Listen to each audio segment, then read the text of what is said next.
ಓಂ ಶ್ರೀ ಪರಮಾತ್ಮನೇ ನಮಃ. ಶ್ರೀಮದ್ಭಗವದ್ಗೀತಾ ಅಥ ಷೋಡಶೋऽಧ್ಯಾಯಃ. ದೈವಾಸುರಸಂಪದ್ವಿಭಾಗಯೋಗಃ.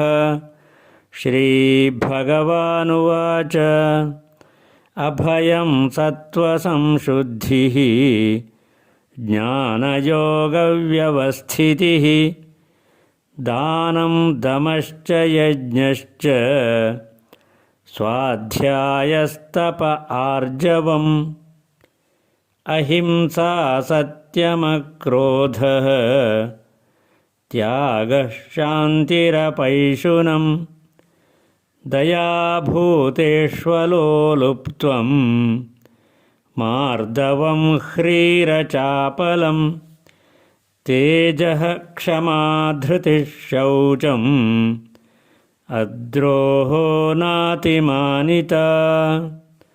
ಭವಂತಿ ಸಂಪದಂ ದೈವೀಂ ಅಭಿಜಾತಸ್ಯ ಭಾರತ ದಂಭೋ ದರ್ಪೋಭಿಮಾನಶ್ಚ ಕ್ರೋಧಃ ಪಾರುಷ್ಯಮೇವ ಚ ಅಜ್ಞಾನಂ ಚಾಭಿಜಾತಸ್ಯ ಪಾರ್ಥಸಂಪದಮಾಸುರೀಂ.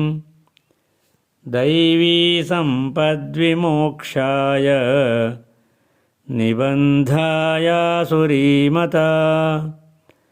ಮಾ ಶುಚಃ ಸಂಪದಂ ದೈವೀಂ ಅಭಿಜಾತೋऽಸಿ ಪಾಂಡವ.